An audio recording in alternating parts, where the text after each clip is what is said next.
and we have to really escalate the noise we make so that we'll be heard.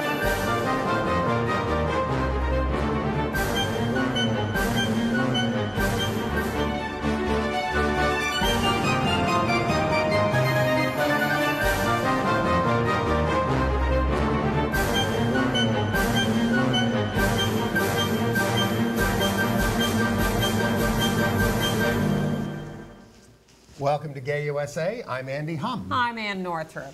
And we start off with some good news from Illinois, where the state Senate passed its marriage equality bill on Valentine's Day. As and it's predicted. On to the House. And the governor, all of whom are in favor, we hope. Meanwhile, a U.S. Senate bill has been introduced to equalize benefits for same-sex couples in the military. Interesting to see how they're going to do that in the face of DOMA. As one retired officer gets a waiver, the first of its kind, to bury her wife's ashes in a military cemetery. Gay City News has learned, I'm not Gay City, what are we, Gay USA? Actually, I'm sorry, I write for both. The Boy Scouts don't just discriminate against gays in scouting, but in all areas of employment in the organization, although I do know some gay people who work there. And who are scouts and who are scout leaders. Yes. Arrests have been made in 2 of the 3 recent murders of gay men in New York City. Missouri High School had a policy against bringing same-sex dates, and a gay student stood up about that, and the school, after some initial resistance, changed the policy. Well, you got to do is speak up sometimes. And in further evidence that we have reached the tipping point, legendary music producer Clive Davis has come out in his autobiography as bisexual at age 80. Not exactly a headline. I mean, didn't we know this forever? No. Oh, you didn't know? No. Okay, all right. Well, we men, you know. A U.S. Olympic soccer star has come out at 25 years old. At the same time, he announces his retirement. But there's another team that's willing to offer him a job. The Mexican Supreme Court has ruled that it is unconstitutional to deny same-sex couples in Oaxaca the right to marry, but it'll take several more rulings, it's complicated, before all same-sex couples in Mexico have the right to marry. We told you that Britain passed its same-sex marriage bill at the first stage in Parliament, and the five of the Muslim members who voted for it are receiving death threats. And fatwa assignments. Andy is going to review the production of the Laramie Project and the Laramie Project 10 years later at the Brooklyn Academy of Music, playing for a few more days. You'll be able to still catch it. And there's a national gay holiday on Sunday, the Academy Awards, which we will talk about a little bit. Yeah. Right. But first we want to talk about marriage, and we'll start with Illinois because that's where the action is right this minute. Last week the Senate passed the marriage equality bill 34-21. It got 1 Republican vote.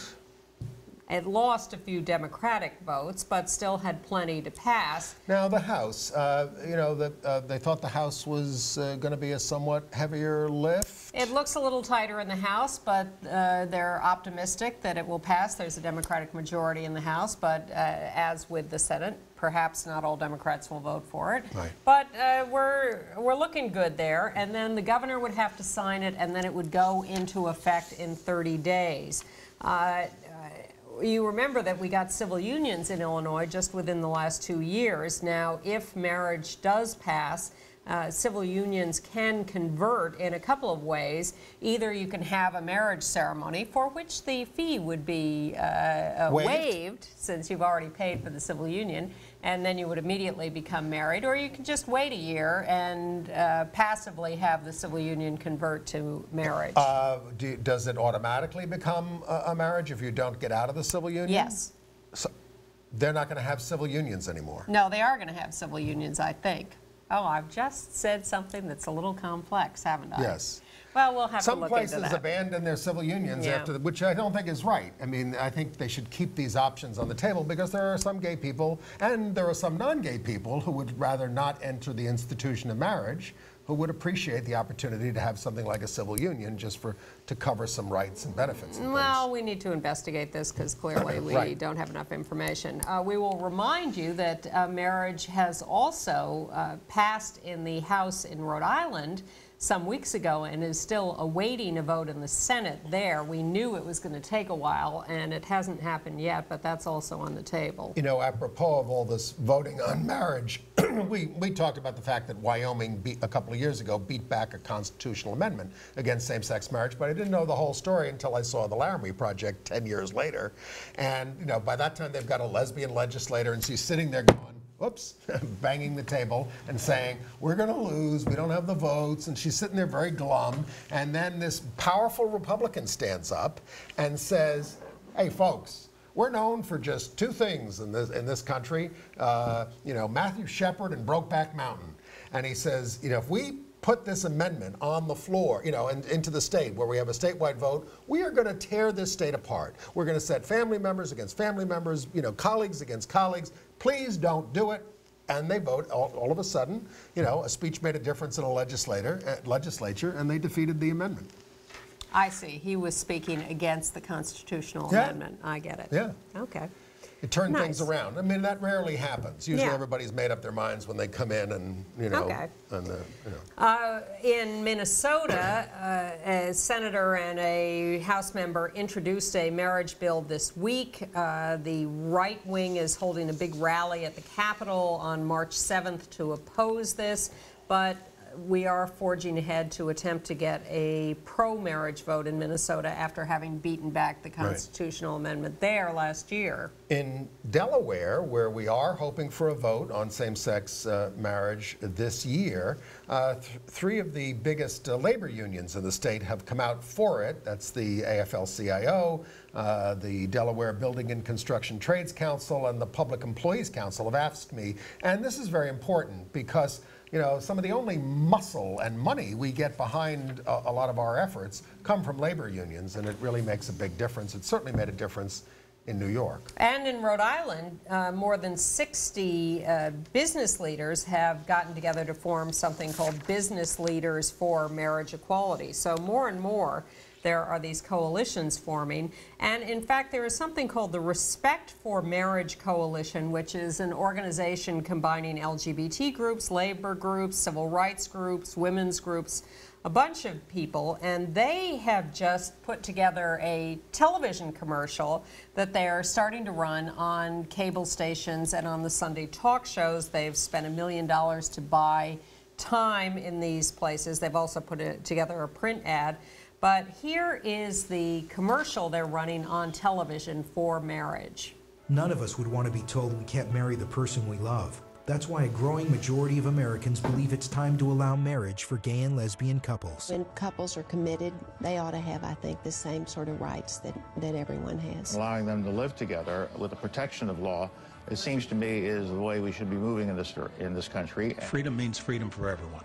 Our journey is not complete until our gay brothers and sisters are treated like anyone else under the law. It's time for marriage. A lot of Republicans in that ad. Well, that's my problem with it, because these people are not popular anymore. Why are we using them in ads? Well, Why don't we use some people that people like? yes. Well, they're trying to be counterintuitive. Wake up. They're trying to be counterintuitive. I know, and but say, they've forgotten that nobody likes these people. Well, they're not going to be role models. They're going to turn people against us. And Laura Bush's statement was not exactly a ringing endorsement of same-sex marriage. She said they should have the same sort of rights. Well, which she's is, still way ahead of her husband.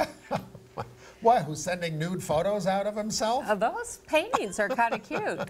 But man, I really, you know, I looked at this and I said, sure, I get what they're up to, but come on, aren't we past this? Isn't this Who would you put in the ads, Ann? Someone who is popular. Okay. I don't care. Who's popular these days? Well, we'll see at the Academy. Ben Affleck. Let's do an ad with him. That'd be great. Yeah. He's very popular now. He probably has already done marriage equality statements, but I think we are beyond the point of needing unpopular Republicans like Dick Cheney to endorse our issues. Dick Cheney, who is going around saying, I didn't do anything wrong in the Iraq War now. Or as Chris Matthews insists on calling him, Dick Cheney, because he wants the correct pronunciation of the name. Yeah. Well. Meanwhile, a new poll shows that a significant majority of the American people, like 59%, opposes Section 3 of DOMA. Yes, which is the one that says if you get legally married in your state, that you don't have any federal rights, and that's what that's one of the big things that's being challenged in court before the Supreme Court in March. We don't need Colin Powell, Dick Cheney, and Laura Bush. Get rid of them. But even though 59% opposed the Defense of Marriage Act, the poll found what we've been finding in other polls, which is that 52% support same-sex marriage. So there are 7% who oppose DOMA but don't support marriage equality. Well, what they're saying is if people are married, whether I like it or not, they should not be denied federal benefits. And that is a great result of realism from the people. Now this poll was conducted by the Center for American Progress and Gay and Lesbian Advocates and Defenders. So take it with a grain of salt. And meanwhile, not listening to Dick Cheney, Laura Bush, and Colin Powell are Republican legislators in Alaska who, when asked at a press conference by reporters what they thought of civil unions and whether they would be putting that on their agenda, burst out laughing. It's disgraceful. Now, not unexpected. Some of you may have forgotten, it's also before the Supreme Court, but you can't get married in California if you're in a same-sex couple. If you got married in the window period, you're still married unless you got a divorce. San Francisco activists went to San Francisco City Hall and got themselves arrested and handcuffed and everything else to protest this. I mean, because we don't know what's going to happen at the Supreme Court. We've got to keep the movement going on these things. We may end up having to go back to the ballot in California. We don't know. Well, keep your eye on the Supreme Court next week because the deadline hits for briefs from our side on the Prop 8 and DOMA cases. And we're looking to see what the White House or the Department of Justice is going to do specifically on the Prop 8 case. Will they file a brief supporting the overturning of Prop 8, supporting marriage for all, or even more narrowly in California? Because they've stayed out of it as a state case. The Obama administration, the Justice Department, is, of course, on our side and has been on our side for a while on the Defense of Marriage case, and will, I assume, will be. Yeah, absolutely. Yeah. In fact, to an extent that it may get the case thrown out of court for lack of any conflict. That's what the court is looking at. Thank you to the 300 now mayors from 32 states in the District of Columbia who have signed on to Mayors for Freedom to Marry. That list is growing every day. And thank you. This is actually my favorite story of the week. Okay. We told you last week about the Associated Press and how they're screwing around with language and how they refer to same-sex married couples. They say if a person in a same-sex couple refers to his husband or his wife or her husband or wife, well, whatever, her wife, then you can say that. You certainly can quote that, but you can also say as a general rule, we have different terms for people in gay relationships. We use the term partners for people in civil unions or same-sex marriages. If you are legally married, the Associated Press will refer to your spouse as your partner. This has caused quite a lot of consternation in the blogosphere. And they're not backing down. But in the midst of this, they did say if we can document that these people have referred to themselves as husbands or wives, then you can use that term. So this doctor in California, this is what just tickles me like crazy. Dr. Mark Bitgood said, they want to know ahead of time. So he contacted a friend of his who's a gay journalist and said, who do I write to at the Associated Press to talk about this? So he was given a couple of names, and he writes the Associated Press, and he says, look, I understand that you'll only refer to my husband as my husband if you know ahead of time that that's what we call each other. So just in case we're ever in the news and this should come up, I want to be on record as letting you know that we refer to each other as husbands. So sooner or later, we're going to set up a marriage registry for the Associated Press, a list that can easily consult via computer. I just thought that was the cleverest thing. Well, they're being ridiculous. They're being homophobic, which is another word they don't allow their reporters to use unless it's in a quote. Unless it's in a medical context. Right. Now, let's talk about the military a little bit. Okay. Well, first of all, this week, the Obama administration weighed in on the allowing if you're in the military or retired and you lose your partner and you want to be buried Spouse. Well, I'm not sure if is it just spouses? I don't know. You tell me. All right. Well, we know about one married. Calling the AP, we learned about one married, retired officer who was allowed to have her wife buried in a military cemetery in Oregon. But she got a waiver. It was just a one-time waiver. There was a lot of political pressure around this. The Oregon Labor Commissioner gotten involved. So the Obama administration was asked about this, and they said the president's made clear that his administration will treat same-sex couples as fairly as possible, consistent with existing law, and VA actions are consistent with that policy. Now, does that mean now that we've got? Well, does that mean that we've got a new policy? No, it means we're going to continue to enforce the Defense of Marriage Act and not do anything that we didn't announce from Leon Panetta last week. Just said that the VA's actions in this case are consistent with that policy. So I'm wondering if, how can they turn anybody down now at this point? Well, burial rights were one of the things we were asking for yes, and did not get. So I'm confused by that statement. Okay. But meanwhile, I'm also confused by the fact that a number of senators have introduced a bill that would equalize benefits for same-sex spouses or partners in the military with straight partners or spouses. And I don't know how they're going to get away with that in the face of the Defense of Marriage Act. Right. And I don't know that simply passing a bill, which is not going to pass in the Congress. Hasn't the military always been allowed to do what it wants to do? Well, there's some truth in that, certainly. Now, I called the Service Members Legal Defense Network about this because it's a little confusing to me. It is. What did they say? They say that it's going to, even if DOMR were to be repealed, they need to do this because because of certain kinds of regulations and all that other kind of stuff. Okay, that's possible. Yeah.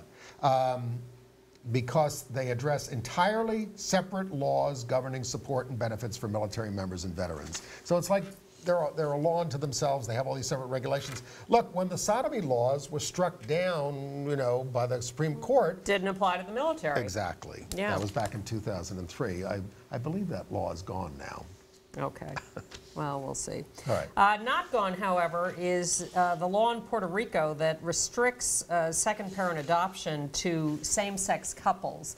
A Puerto Rican court this week ruled 5-4 against a lesbian who was attempting to adopt her partner's child, and said that it is perfectly legitimate to have a second-class system for same-sex couples and not allow that adoption. Less true in Germany, more about which later. International news. Yes. Now, the Associated Press did a big story about what happens to Republicans who voted for same-sex marriage. And they did find that of the 47 Republican legislators nationwide who voted yes on same-sex marriage starting in 2009, only 21 are in office today. Now, some left office, but that's probably true of legislators generally. I don't know. I mean, a lot of them did lose primaries and elections. And one of them, Washington Senator Cheryl Flug, said after she voted for it, it was very difficult. It was kind of like an Amish shunning that she experienced from her colleagues. So, I mean, what we're saying is they are sticking their necks out in many cases. We used to just say, oh, nothing ever happens to them, but sometimes it does. Okay. On to other news, related. In North Dakota, the Senate there rejected an attempt to pass a sexual orientation non-discrimination act. But the vote was 26 to 21, so that's encouraging. The Republicans They have an were out-gay not legislator there, yeah, Josh Bashi. and the Republicans said it just needs a little more time to sort of ferment and percolate there. But interestingly, North Dakota, in a look at Gallup polls last year, came up with the lowest number of out LGBT people, Right. 1.7% of the population. Right. The District of Columbia had the highest number. 10% of the population in D.C. were identified as out LGBT. And how many in Columbus? I mean, New York, by the way, came in somewhere in between here. Well, the average in the states around the country was 3.5%. And remember, this is out self-identified. This is not counting people who are closeted or not willing to report on a Gallup survey. New York had 3.8%. The highest state number was Hawaii at 5.1%. And they don't want to vote on same-sex marriage there in the legislature. Oh, well, it'll get pushed to them eventually. In the place where it all started. Yeah. Meanwhile, nationally, 37 senators sent a letter to the White House to ask them to issue a presidential executive order forcing businesses that do business with the United States government to have employment non-discrimination laws. Yeah, Since we can't get a nationwide ENDA through the Congress, they want to at least do what they can in having the government refuse to do business with people who won't promise not to discriminate. Right. It could, and of course the White House keeps saying the president wants to work through the legislative process and make it permanent and blah, blah, blah, blah, blah. I don't know why. I mean, who would be surprised if he did this or upset if he did this? Well, I don't know what their thinking is, except that they are very reluctant to get out ahead on stuff. You know, they keep saying they want it to be done legislatively. We've looked into the history of this. We're very skeptical that it can pass the House of Representatives unless maybe it's part of something like a Defense Department bill that is so mandatory to pass that they'll let anything in with it. Nothing is mandatory to pass in this Congress. No. But meanwhile, our old Get Equal pal, Alan Bonville, has been walking across the United States in support of full equality in Congress or in a very circuitous route. He took a long walk through the country. There he is. 6,000 miles, 21 months, and he is arriving at the White House this Saturday. And will be doing an appearance there from 3 to 4 p.m. this Saturday, the 23rd, at the White House. So if you're in that area and you want to go cheer on Alan and thank him for 6,000 miles of walking, that's where he'll be. One of his agenda items is that ENDA is not enough. The Employment Non-Discrimination Act is not enough. The old gay rights bill, which was in the Congress from '74 on, covered jobs, housing, and public accommodations. This was we've only had a jobs bill since '96, and that is one of his demands. But it doesn't seem to be gaining. I mean, you'd think at this point, maybe it would gain some more traction. Well, given all the tipping point indications we've seen just in the last few weeks, I'd be willing to make a prediction that within the next 2, 3, 5 at the most years, we're going to see something like that. And of course, the court decision that we're looking at in the marriage case could very well, give us certain kinds of rights in courts and in all kinds of things in terms of the scrutiny discrimination against us gets. Yeah, exactly right. If it establishes a benchmark for what kind of discrimination is not allowed, then that could be the basis of further litigation around these issues, not just marriage, but discrimination in general. That could apply. Of course, on the other hand, we have the momentum building behind those who say, I own my business and I want to discriminate as I wish. 'Twas ever so. Yes. That's the libertarian view. Yeah. And if you don't like a business that discriminates against certain kinds of people, you don't have to go there. That is the libertarian view. Yes. It's their business. They can do what they want. But I'm in favor of anti-discrimination laws now. Are you in favor of getting rid of slavery laws, as Mississippi has just done? Well, you know... You had a great observation yes, on this. they had a lot of fun with that on MSNBC especially. Oh, Mississippi Even just... on The View. Just adopted, you know, the amendment against the 13th slavery. Amendment of the... And they had... But wait a minute, this is not fair, because they had repealed it, they had adopted it in 1995.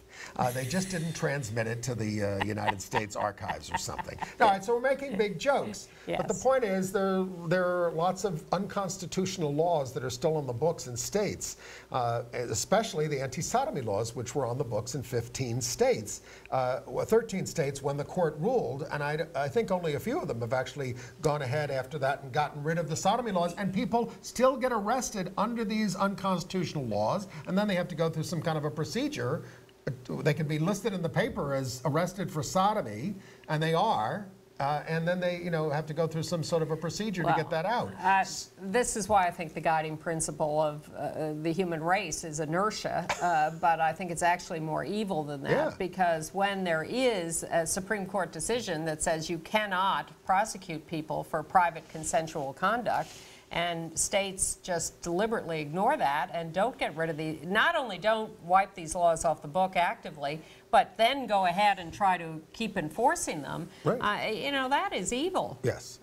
So it's perverse. Check out whether your state does still have this on the books, and if it does, then there's something to work on. Get rid of that law. We got rid of the sodomy law in New York. The legislature wouldn't do it in 1980 through a state high court decision, and took Tom Duane another 20 years, I think, to get it off the books. And aren't they still arresting people? Well, there's forcible sodomy, and there's other kinds of things, I mean, you know, that are still going to be on the books, but it shouldn't be. But it should just be rape. It is confusing, and even when you do wipe out the laws, sometimes rogue police officers, or not so rogue, just routine, ignorant police officers will keep arresting people. And then we found out how perverse the Boy Scouts are. We've always, you know, the big fight has been over Scouts and Scoutmasters, could they be gay? But the people in the back office apparently are also discriminated against.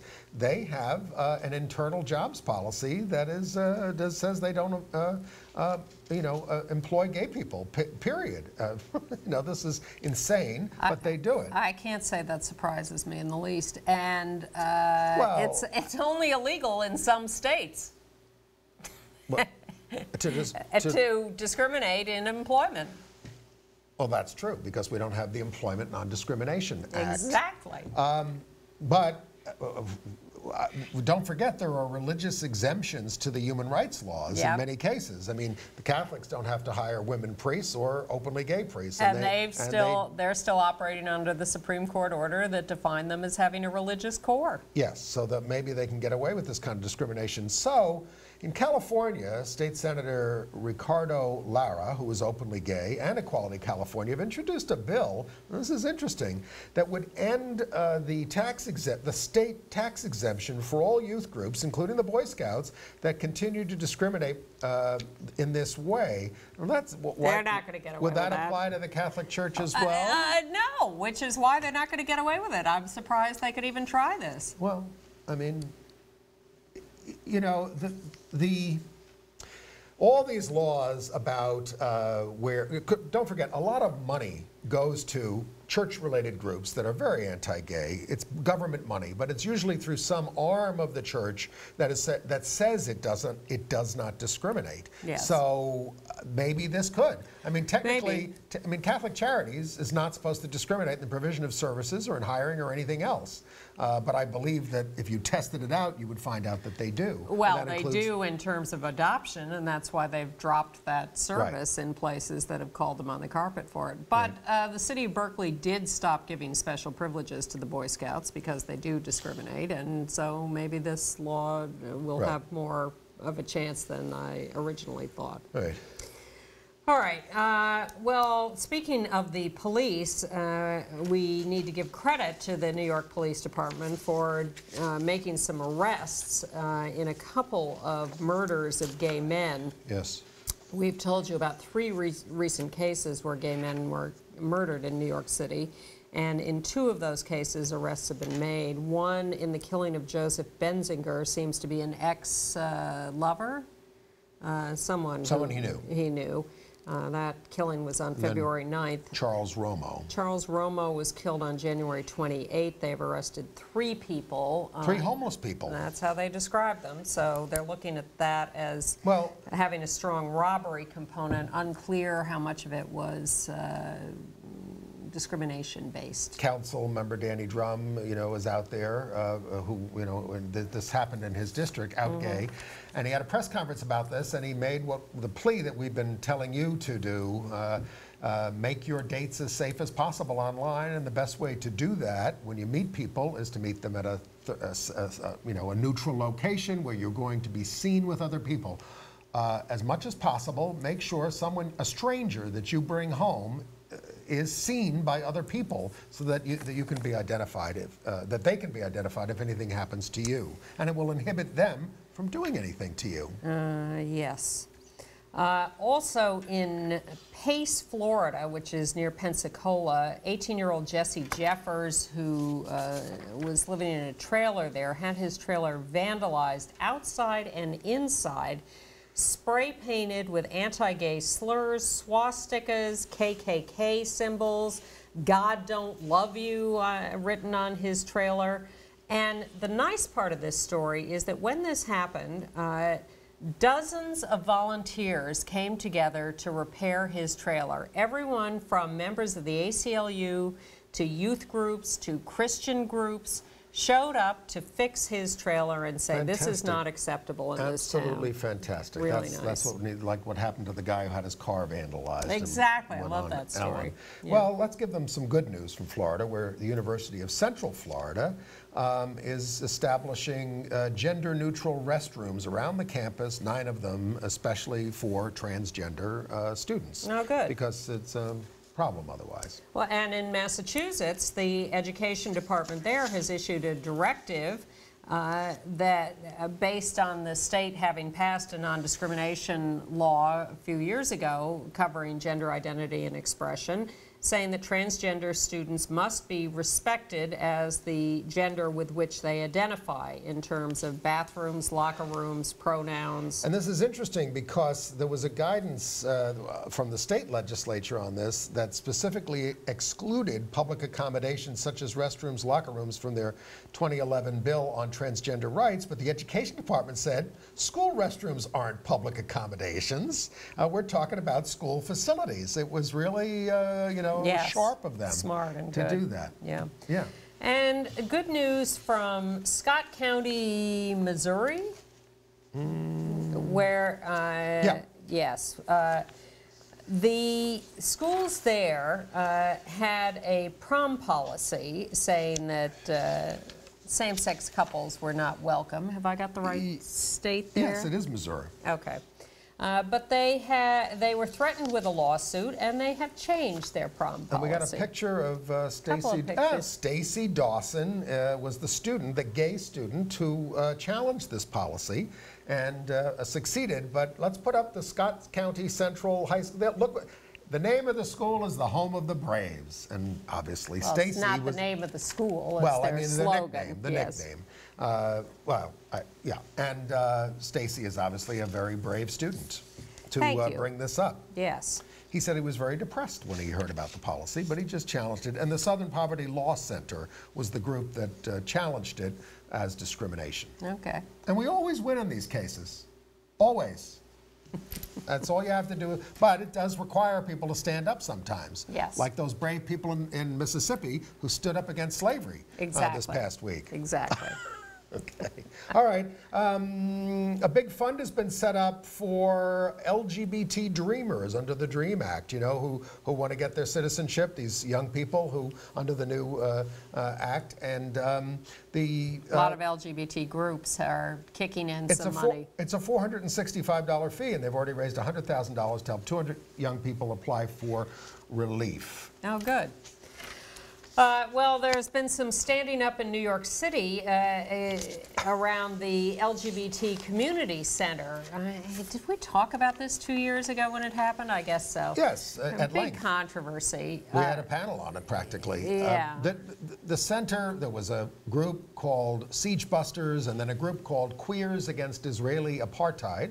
controversial statement, but that's their view. And they were holding regular meetings at the center, and then they wanted to hold a fundraising dance, and that got a little more publicity, and people who were offended by the term Israeli apartheid, yes, complained to the center and said, this makes me feel unsafe, and you've got to get these, we don't want these groups here.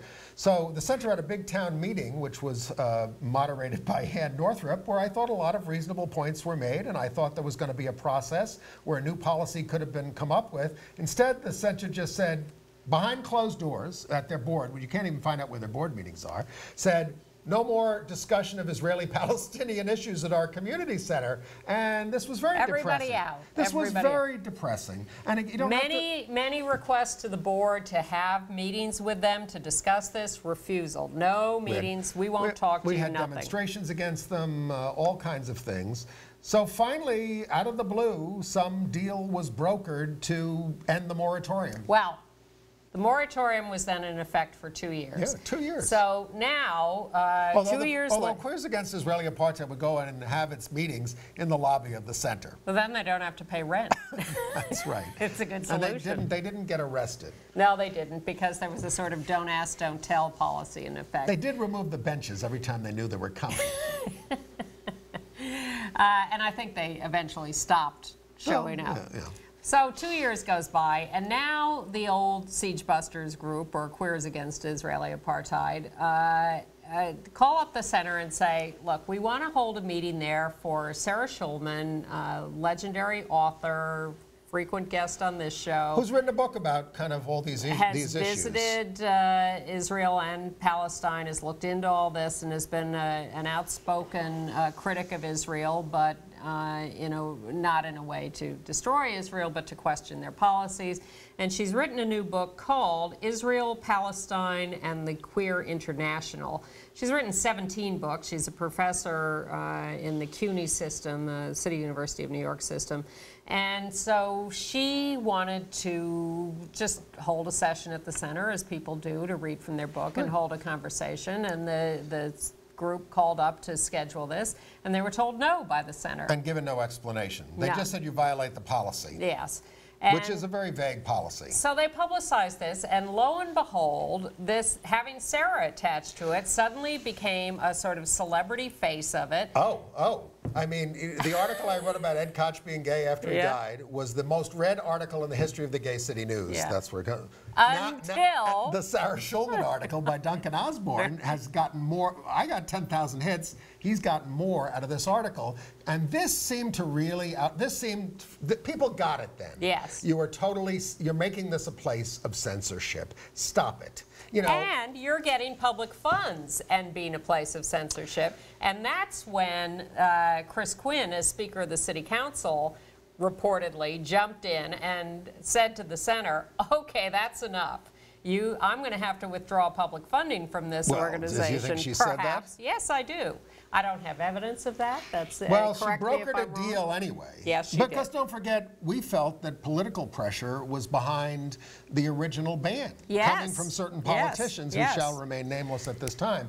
But the problem is, I mean, so the center announces that it is rescinding the policy, and everyone is free to meet as long as they agree to be nice to each other and not engage in hate speech or bigotry, and sign a promise to that effect. And if anyone has a problem with what anyone does, they can file a formal written complaint, no running down to the front desk to say they're being mean to me. I don't think ACT UP in its heyday would have survived this policy, because there was a lot of strong language about people like the Cardinal that could have been interpreted as hate speech by them. Oh, please. No one cares if you engage in hate speech against the Cardinal. They just don't want hate speech against each other. Yes. Well, okay. I mean, don't forget where this was coming from. This complaint was coming from, Lucas, Michael Lucas, the porn star producer. I know that's who he is. I know that's how he's identified. But somehow I feel whenever that is said that it is an attempt to slur him on that basis. I've seen some of his work. It's pretty good. But I don't Let's call like... him an adult film producer. Oh, well, euphemisms. Okay. Well, I think people use that as a way to denigrate him, and I think that is inappropriate. Our friend Shep Wanan wrote to us about this subject and says he's been doing a little research and has discovered that most Palestinians are actually descended from the Jews left behind in the year 70 when the Romans destroyed Jerusalem and exiled the Jews. So what are we all fighting about? Well, that's another question. He said the whole conflict is one of mistaken identity. Well, that too, isn't it always so? But the center puts out its statement rescinding the policy and saying, okay, you can all come in. They have not yet responded to the request for the room for the Sarah Schulman events. That's still up in the air. Meanwhile, NYU has agreed to hold that event instead, although they don't want to talk about it because they're afraid of everybody getting upset at them. And Michael Lucas put out a statement saying, "Oh, the center is spineless. Yes, the center is spineless. Don't give them any more money," which was what he'd been threatening 2 years ago to cut off people's donations. And Speaker Quinn and Deborah Glick of the Assembly and Brad Hoylman of the State Senate and Jimmy Van Bramer of the City Council immediately, within about 30 seconds, put out a statement saying, we're happy this has been solved, but we love Israel. We will not brook any, nasty talk about Israel. And so it was confusing to a lot of us whether this was actually going to mean whether this issue could be discussed again. And I think it's still a little confusing. But I did write to Brad Hoylman, my state senator, and he said, "Oh no, that does mean that Queers Against Israeli Apartheid can meet there." I mean, look.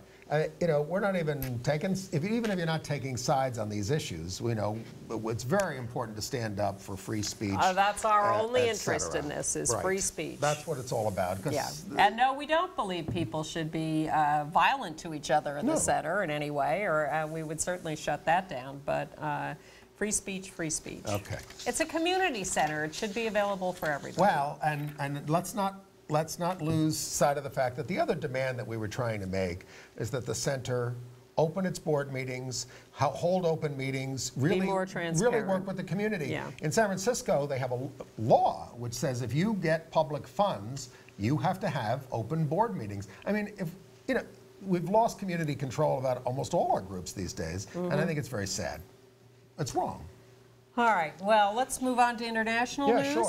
Okay. I think the big story is from Mexico, where the Supreme Court has declared that denying marriage to same-sex couples is unconstitutional discrimination. Now, you think that would be the end of it.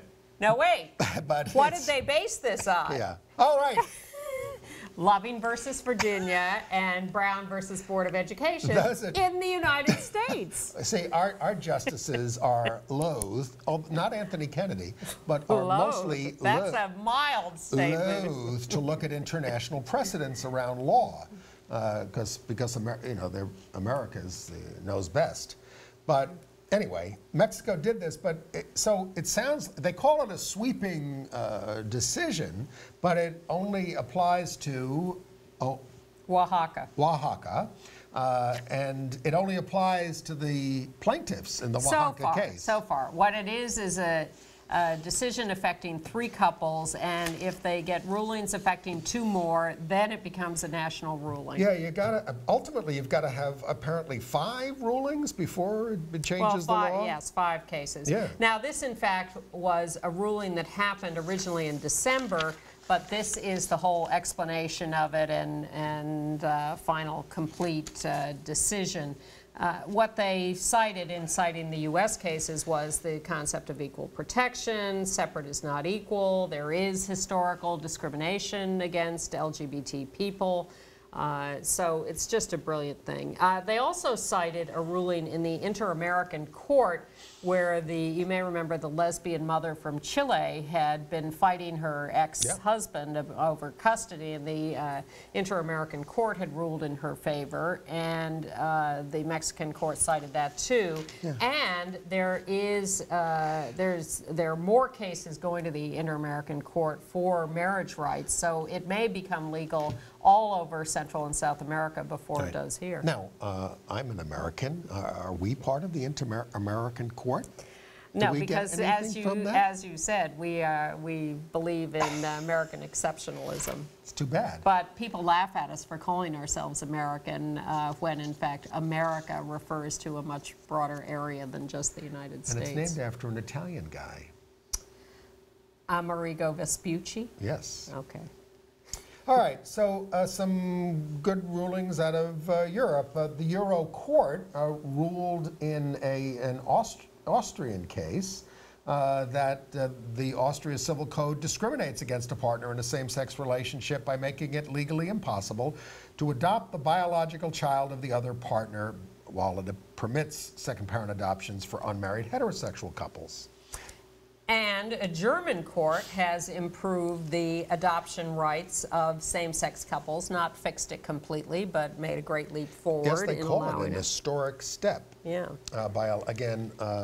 Anyway, so they did that too. Not so historic is the ruling by the Justice Ministry of Belarus, which has refused to legally register an LGBT rights group. In areas like that, you can't just start, well, you can start an independent group, but it needs government registration for real sanctioning. Here's the indictment. It stated that the organization does not have in its charter any clauses on supporting social maturity and comprehensive development of the Belarusian youth.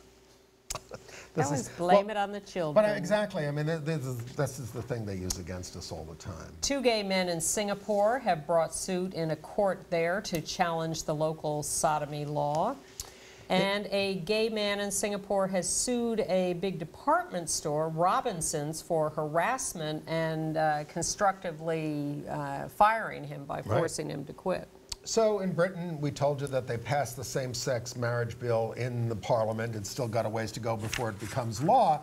5 Muslim MPs, members of parliament, voted for it, 2 abstained, and 1 voted against. So the ones who voted for it are having a hard time. They've had fatwas issued against them. That doesn't always mean death. It's a condemnation, and that says that they should be repentant before Allah. But they're getting a lot of death threats as well, and at least 3 Pakistani clerics have declared that they're no longer Muslims and that they must repent. So they stood up for us, and they are paying a price for it in their communities. Here's what I don't understand. If everyone acknowledges that eventually all this stuff will disappear, why can't it disappear now? Well, yeah, I mean, there was that poll around the turn of the millennium, as my friend Ann Northrup says, that said something like 65% of people said, oh, same-sex marriage will become legal in this century. Okay. So if you acknowledge that, well, you know. All right, AIDS news. Yes. Well, Valentine's Day was last week, but did you know that it was also International Condom Day? We have some charming video of people around the world celebrating International Condom Day. We can hear them, but we can't see them yet. Can we see them? There they are, They're all over the world. Dancing to the Psy Gangnam Style thing. And now, of course, they call themselves Condemnation. Condemnation. I don't know if that's a good name. But I want to tell you where I heard about it, International Condom Day, because I had forgotten that it was International Condom Day. I'm watching golf. I'm watching a women's golf tournament live from Australia in the middle of the night. That's a whole other story. And this is the public service announcement that comes on? No. The commentators are talking, and they're saying to each other, oh, it's Valentine's Day, because this was last Thursday. And, oh, it's nice, it's Valentine's Day, blah, blah, blah, blah, blah. And then one of the commentators says to the other, yes, and did you know it's also International Condom Day?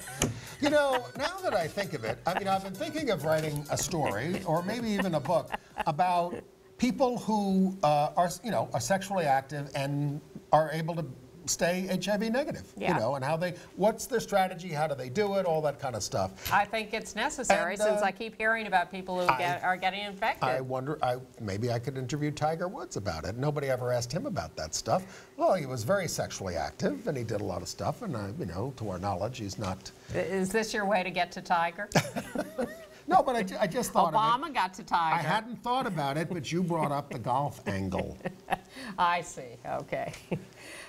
In more serious news, there is a new study out of the UK that says, surprise, people are practicing safe sex less, getting tested less, and therefore HIV rates are rising. So another reason for you to write that book. Right. Now, you know, we bring up marijuana issues sometimes during AIDS news. It's something that a lot of people with AIDS need in terms of helping them with their stomachs and things like that, and being able to eat and all that kind of stuff. Well, the mayor of New York has finally announced that they're going to stop booking and arraigning many people arrested on low-level marijuana possession charges. This has been a disgrace in New York that's been going on for a long time. Well, what it says is they're no longer going to have to stay in jail overnight. Yes, but I'm saying it was egregious what they were doing to them. I mean, they really should just legalize. Egregious what they do to a lot of people in New York. Yes. But of course, I think the reason they're doing it is because they don't want to pay the police the overtime anymore. Yeah. The National Association of People with AIDS, which was a coalition lobbying group in Washington, D.C., started in 1983, in part because of the Denver Principles, which were written by a bunch of people with AIDS who got together, met in Denver in 1983. Remember, that's just 2 years after we started hearing about this. It's before we even had identified the virus. Or a test for it or anything. They got together and wrote some principles about PWA empowerment and about being called people with AIDS instead of AIDS victims, which I still see. Yes. But they created the National Association for People with AIDS, and it has now gone out of business 30 years later. It's also bankrupt. Owes $750,000. And most of that is money that's missing and unaccounted for, so that is a shame. Also, news that the National Minority AIDS Council has $1 million deficit over the last 4 years, but the ED is making over $250,000. That's interesting math. A lot of AIDS groups have gone out of existence, so especially local ones.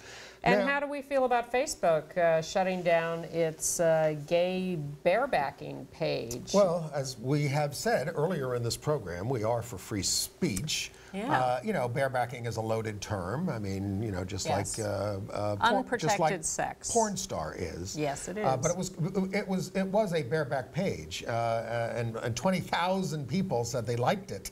But Facebook did shut it down. I mean, look, everybody's got to make their own choices about what they want to do. I mean, and we encourage people to use protection as much as possible, but we're not trying to make it... universally, in one way or another, whether it is sero-sorting or testing or using protection or whatever, we certainly want everyone to be aware of what they're doing and making sensible choices. Right.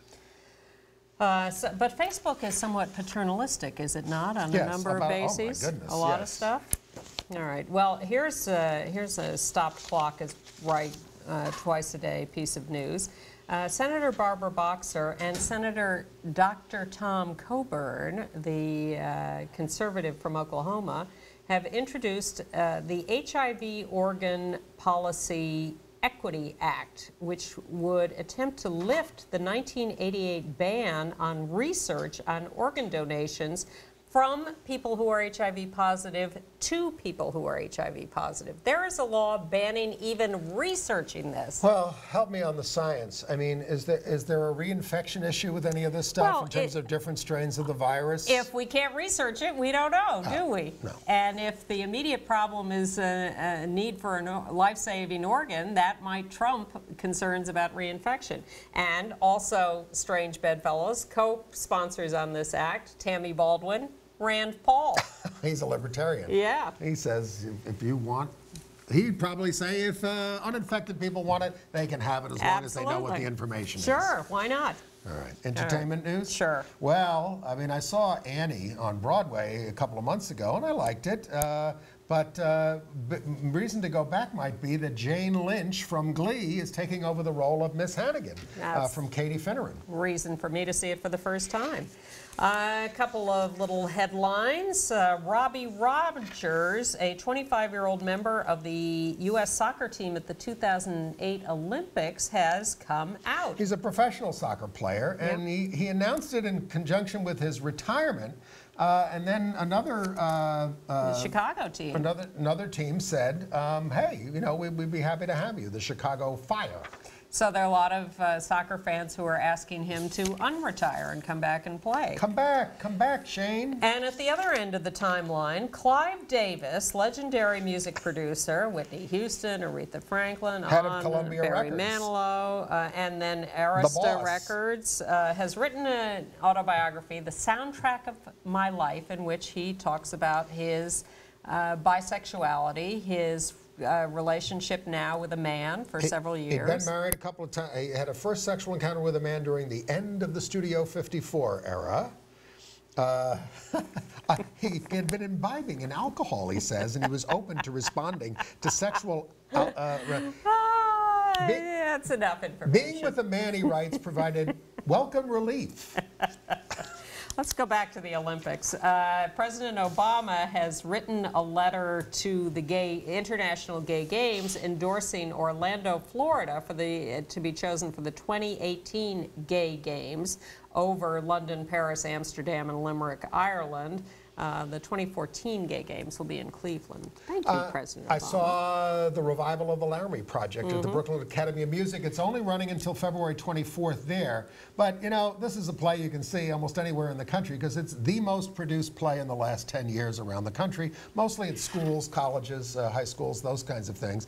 But they also did, remember how they did the Laramie Project 10 years later as a one-day reading for 150 sites a couple of years ago? Yeah. Well, now this is the first time they produced that as a play. And I have to say, it was terrific, informative, powerful theater. Of course, 10 years later, people would like to put this behind them and believe other things about Matthew Shepard that are not true. They got rid of the fence. They got rid of the fence. That's a big motif in the play. They debunk the 2020 piece from 2004, which said this was a drug deal gone wrong or something, or that they were hopped up on drugs. They even talked to the prosecutor who said, hey, I have their blood samples. They weren't hopped up on drugs. And they interview in this play the perpetrators, who also give different stories. And anyway, and Judy Shepard, she sat there through this whole thing. She was there. I didn't ask her how she felt about it, other than just go up and talk to her and thank her. But she's a big force in the gay movement now. Yeah, she is. And she's the Matthew Shepard Act.